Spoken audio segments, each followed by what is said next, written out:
Hello students, in this video we will continue further with Newton's laws of motion. Okay, so in the previous video we had looked at different types of forces. Okay, हम लोगों ने specially तीन forces के बारे में बात की थी. One was your gravitational force, second one was the normal force and जो तीसरा फोर्स था that was the tension force. Okay, now in this video what we are going to do is we are first going to discuss a small topic that is something called as equilibrium. Okay, ये equilibrium exactly होता क्या, what do you understand by equilibrium. Okay, अब equilibrium की जब बात करते हैं तो it simply means there are two definitions of equilibrium. First one is net force acting on the object is zero, and the second definition is something called as net torque acting on the object is also equal to zero. Okay, अब ये दोनों मैं आपको चीजें explain करता हूं इसका meaning क्या है. बट व्हेन आई से an object is at equilibrium it simply means it is keeping it's inertia, it is maintaining it's motion. तो मतलब अगर जो कांस्टेंट वेलोसिटी से मूव कर रहा है तो कांस्टेंट वेलोसिटी से मूव करेगा. स्टेशनरी है तो वो हमेशा स्टेशनरी ही रहेगा. सो व्हेन आई से simply equilibrium it means object is maintaining it's motion, object is maintaining its inertia or motion.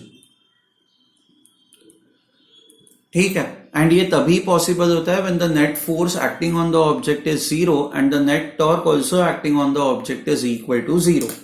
अब नेट फोर्स कैसे निकालना है आपको पता ही है. मान लो कोई भी एक ऑब्जेक्ट है, उस पर बस आपको देखना है कि कितने फोर्सेस एक्ट कर रहे हैं. मान लो एक फोर्स ऐसा है, let's call it as F1. दूसरा फोर्स मान लो ऐसा है, let's call it as F2. And मान लो तीसरा फोर्स इस पे ऐसे एक्ट कर रहा है, let's call it as F3. तो यूजुअली हम लोग क्या करते हैं ना, फोर्सेस को हमेशा हॉरिजॉन्टल एंड वर्टिकल डायरेक्शंस में ब्रेक करता है. तो ये आपका हॉरिजॉन्टल डायरेक्शन है, ये आपका वर्टिकल डायरेक्शन है. सो somehow if this angle is given to you in the question, तो देन ये F3 का वर्टिकल कंपोनेंट हो जाएगा F3 cos theta, and F3 का जो हॉरिजॉन्टल कंपोनेंट होगा वो ये डायरेक्शन में होगा, that will be F3 sin theta. Now when I say object is at equilibrium मतलब net force is zero, so it means force in x direction is zero, force in y direction is zero. Now force in x direction, if I consider this direction as positive, ये opposite direction जो है मुझे negative लेना पड़ेगा. अब F1 जो है वो पॉजिटिव डायरेक्शन में, F3 sin theta negative direction में. So when I say Fx is zero, this will therefore mean F1 plus minus F3 sin theta. This is basically the total force. So that is F1 is equal to F3 sin theta. अब आप directly एक point के बाद आप ये कह पाओगे, मतलब once you become comfortable with this कि right hand side force and left hand side force should be equal, तब जाके नेट फोर्स जीरो होगा. So F1 should be equal to F3 sin theta. By the same logic जब Fy should also be equal to zero, जब इसकी बात करते हैं हम लोग, तो vertical direction is upward direction में पॉजिटिव मान रहा हूं, तो मेरा downward direction would be negative. So total force in y direction would be equal to F3 cos theta plus minus F2. This is equal to 0. So I'll get F3 cos theta is equal to F2. ठीक है, so इस तरह से आपको दो equations मिलेंगे. So whenever object is at equilibrium, the net force acting on it is zero. So आपके पास जो भी सारे फोर्सेस है ना, आप उन सारे फोर्सेस को पहले बना दोगे, उसके बाद उनके कंपोनेंट्स निकालोगे, so that you have forces either in vertical direction और you have forces in the horizontal direction. Okay, and second one is net torque is zero. When I say net torque is zero, so let's try to understand what is torque. See, torque is a physical quantity that is responsible for rotational motion. When I say force is a physical quantity that is responsible for translational motion. But when I say मुझे ये pen को ऐसे घुमाना है, तो बस force लगा कि ये नहीं घूमेगा. What I need is something called as torque. Okay. Now how do you define torque? So torque define करने के लिए ना you need to, let's say if this is your rod, ये इस तरह से आपकी ये पेन है एंड पेन रोटेट कर रही है. अब when the pen is rotating, इसके सारे पॉइंट्स मूव कर रहे हैं एक्सेप्ट वन पॉइंट. कौन सा पॉइंट इस पेन का मूव नहीं कर रहा है? सो इफ यू सी ये सेंटर वाला पॉइंट ना, जहां पे मैंने पेन को ऐसे पकड़ा हुआ है, वो मूव नहीं कर रहा है. उसके आसपास वाले सारे पॉइंट्स मूव कर रहे हैं. ये तो यहीं पे है. उसी तरह से जब आप दरवाजा खोलते हो तो सारे के सारे दरवाजे के जो पॉइंट्स है वो मूव करता है, रोटेट करता है. अपार्ट फ्रॉम द हिंजेस ना, हिंजेस वाली वो जो लाइन है that does not move. So all those collection of points which do not move are called as axis of the motion. Okay, so यहाँ पे axis of the motion ऐसी है. Okay, ये it is perpendicular to this plane. Page जो है उसको perpendicular है. ये पेन कैसी है? perpendicular है ना. And ये axis के about ये पेन जो है वो rotate कर रही है. So rotational motion, it is always about rotational motion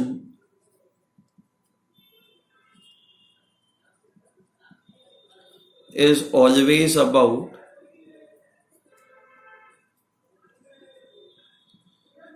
the axis of rotation.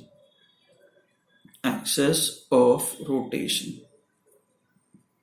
Okay.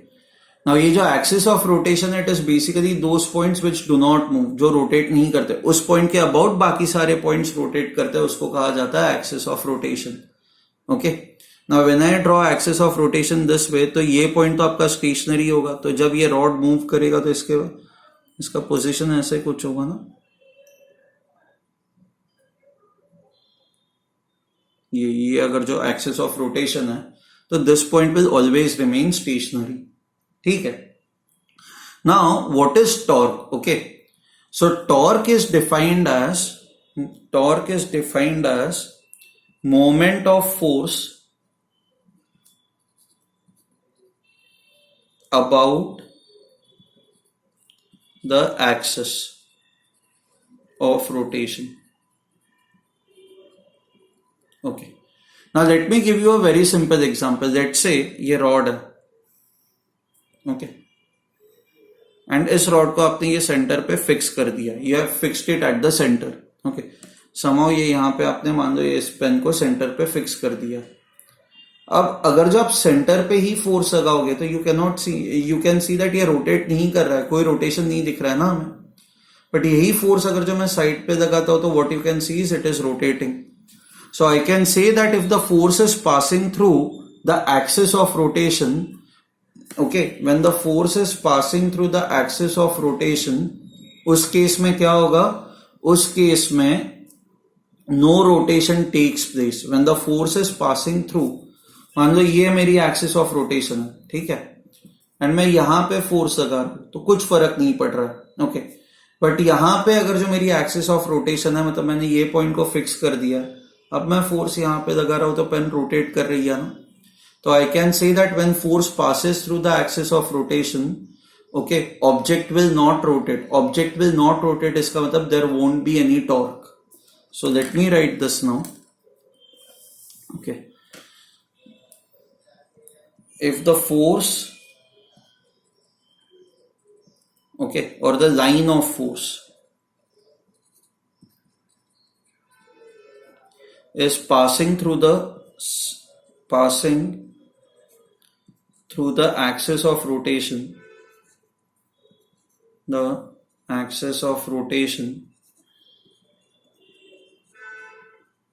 then net torque is zero.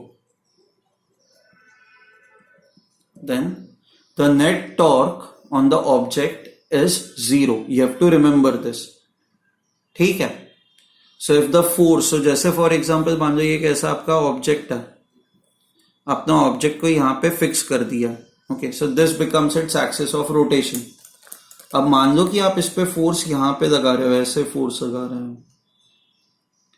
Okay, तो फोर्स एक्चुअली तो इस पॉइंट पे लग नहीं रहा है ना, फोर्स तो ये पॉइंट पे लग रहा है.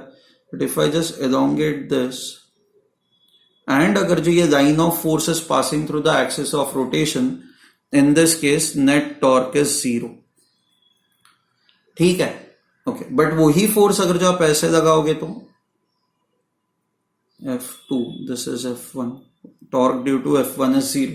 बट आप जब फोर्स ऐसे लगाओगे तो आपका ये लाइन ऑफ एक्शन ऐसा है ना, it is not passing through the axis of rotation.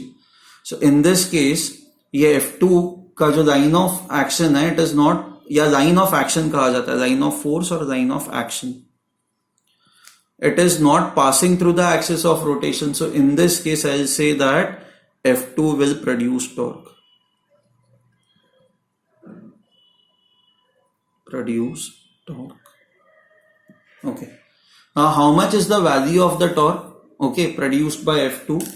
It is very simple. What you will do is, there are two ways of doing it. आप सबसे पहले तो इस पॉइंट से इस लाइन पे एक परपेंडिकुलर ड्रॉ करोगे. Draw perpendicular. तो मान लो कि आपकी परपेंडिकुलर ऐसी है.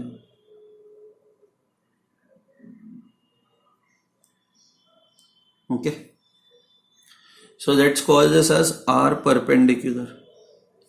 So in this case the torque produced by F2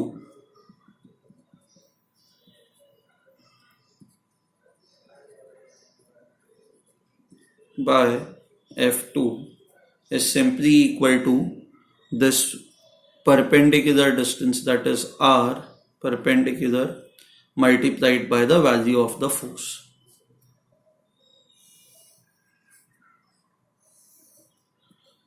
ठीक है. अब लेट्स से ये आपका 90 डिग्रीज है ये एंगल, एंड लेट्स से ये जो है मैंने इस पॉइंट को इससे ज्वाइन कर दिया. ये जो पॉइंट है, this point represents the point of application of force.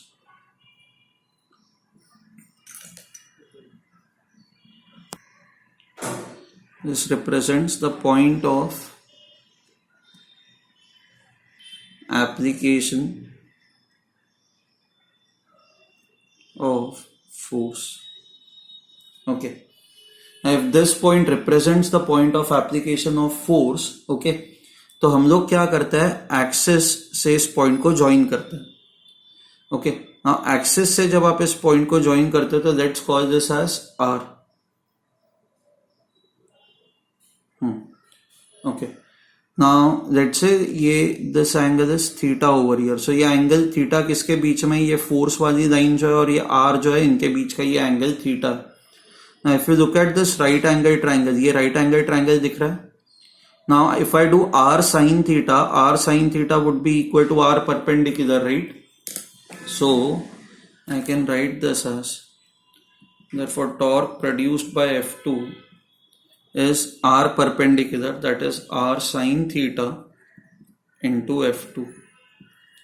now ये sin theta जो आता है ये क्रॉस प्रोडक्ट के अंदर आता है ना, तो you write this as R cross F. अगर जो आपको टॉर्क वेक्टर चाहिए due to F2, this is F2. So simple words में I can write torque as R cross F. हम लोग जब भी कहते हैं ना किसी भी चीज का मोमेंट, तो आप ना R cross, so if I say moment of momentum, तो moment of momentum is R cross F. so यहां पे ये जो वेक्टर F है वो तो समझ में आता है, ये सीधा सीधा ऐसा. How can you think of vector R? आपका R कहां से कहां तक होता है पता है? R वेक्टर जो है ना, it will start from the axis of rotation and it will and over here.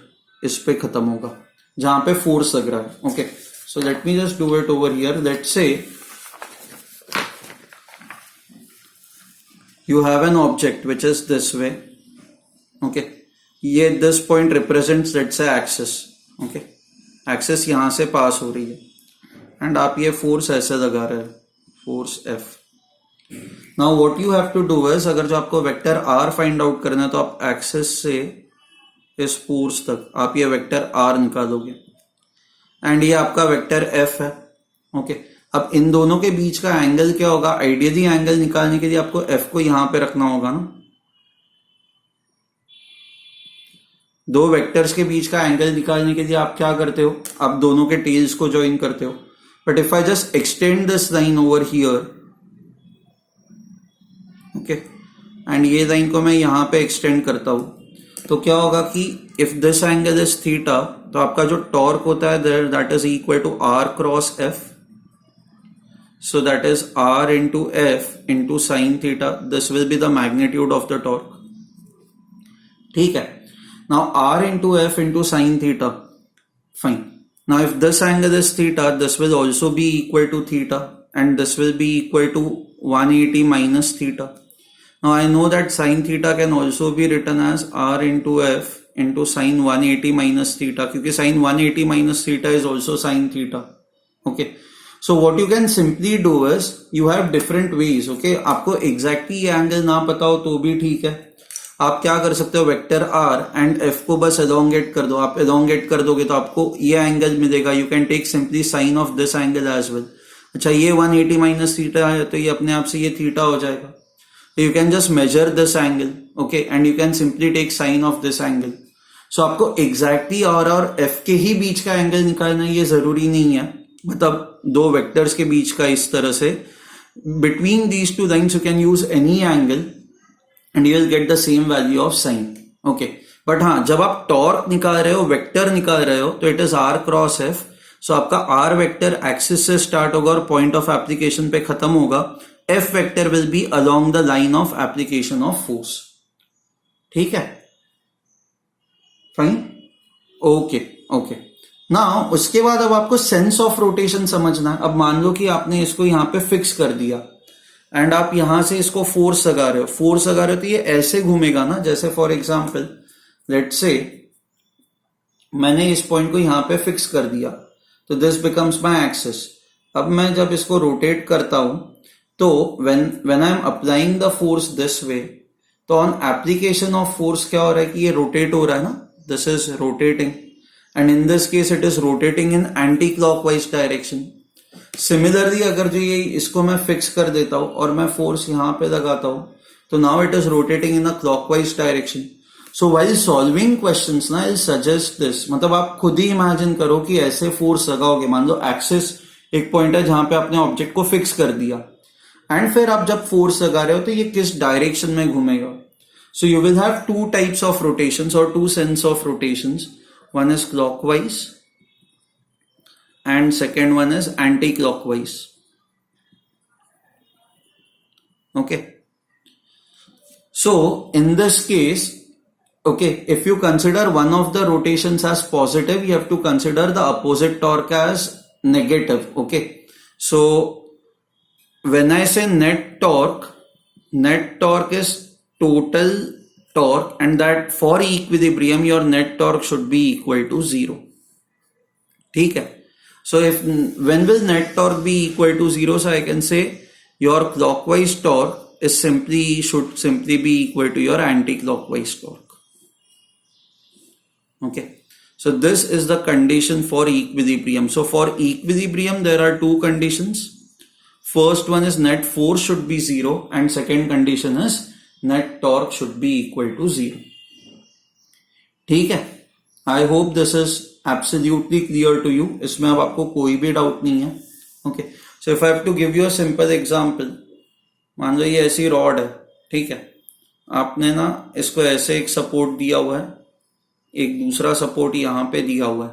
Okay, and आपको ये फाइंड आउट करना है कि what will be the forces on the supports. मान लो ये आपको डिस्टेंस पता है, this will be L/2.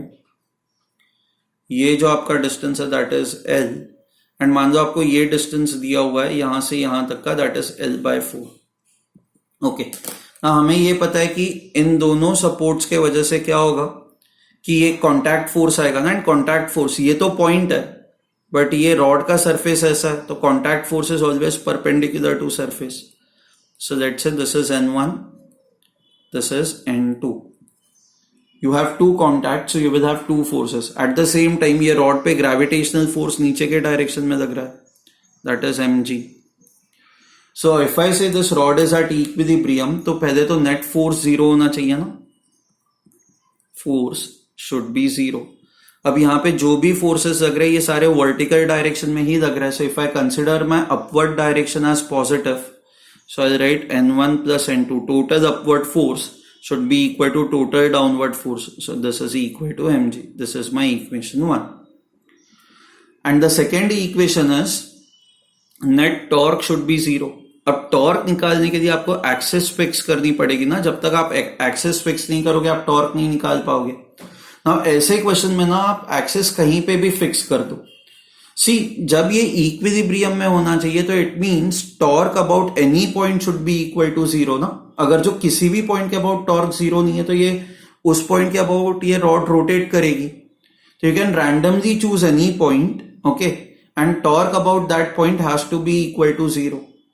Now it is always sensible कि आप ना कोई भी पॉइंट ना इन तीन में से एक चूज करो, क्योंकि हमें पता है कि जब फोर्स उस एक्सिस से पास होता है तो इस फोर्स के वजह से टॉर्क तो होगा ही नहीं। तो let's say if I consider this point as my axis of rotation, okay, ये point as my axis of rotation, okay. So if this point is your axis of rotation, I can say torque due to N2 will be zero, क्योंकि N2 is passing through this, okay. Now torque due to mg कितना हो जाएगा? Torque due to mg तो मुझे r into f into sin theta करना पड़ेगा, okay. So this is my r1 and this angle is 90 degrees. So torque due to mg is r1 into mg into sin 90. Now I know value of R1, this is equal to L by 2 into mg into sin 90 is 1. So this is mgl by 2.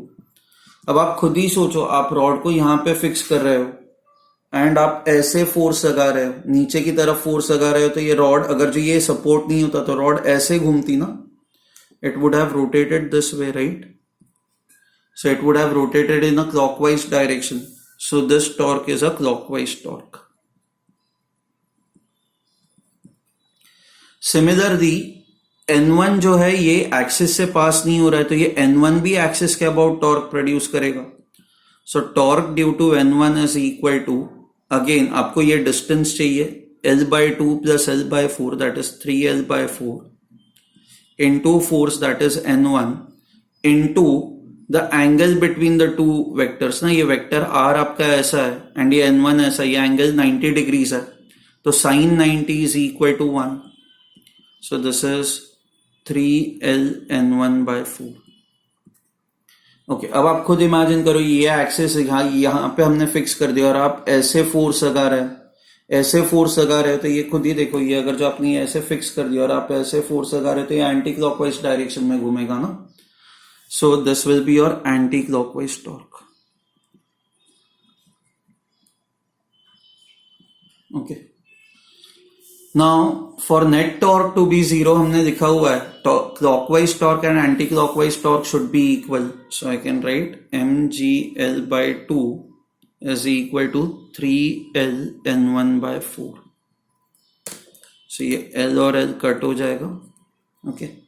2 1s are 2 2s are. तो आपको N1 मिल जाएगा, you will get N1 as 2mg by 3. Okay, and N2 फिर कैसे मिलेगा? आप N1 की value यहां पे पुट करो तो 2mg by 3 पुट करोगे तो आपको N2 जो मिलेगा that will be equal to mg by 3.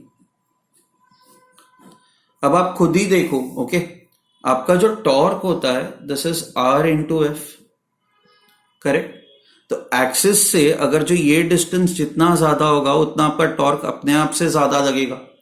तो आपको फिर मान लो कि एक गिवन अमाउंट ऑफ टॉर्क लगाना है तो एक दो तरीके हैं, इधर आप फोर्स इंक्रीज करो एंड आर छोटा रखो या आर इंक्रीज करो एंड फोर्स छोटा रखो ना. जैसे फॉर एग्जांपल ये जो दरवाजा होता है, ओके, ये मान लो ये एक्सिस है, ये यहाँ पे हिंजेस है तो दरवाजा ये ऐसे खुलेगा.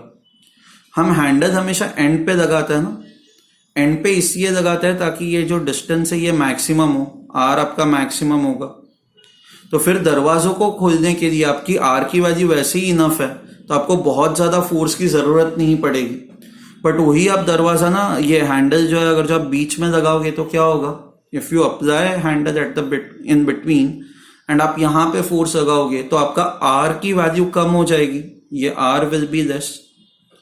So in that case to compensate this you will have to apply more amount of force, correct? तो इससे हम लोग हैंडल कभी बीच में नहीं लगाते, हैंडल हमेशा एंड पे लगाते हैं वैसे ही सीसॉ है, सीसॉ के अंदर क्या होता है, मान लो आप जितना एंड पे बैठोगे ना तो आप हल्के भी रहोगे तो भी आप इसको नीचे देके जाओगे, बट अगर जो आप यहां पे कहीं पे बैठते हो तो आप कितने भी मोटे हो तो भी आप इसको नीचे नहीं देके जाओगे, क्योंकि आपका वेट तो ऐसे लग रहा है, इस पॉइंट के अबाउट रोटेशन हो रहा है, बट ये आपका डिस्टेंस बहुत कम है ना, तो आपका डिस्टेंस कम होगा तो आपका टॉर्क अपने आप से कम हो जाएगा।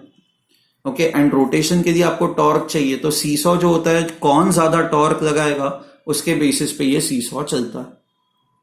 ठीक है, so I hope you have understood what is equilibrium, what is net force, what is net torque. I will send you some solved examples, okay, and we will go through them once. Fine? Okay, chalo then, bye everyone.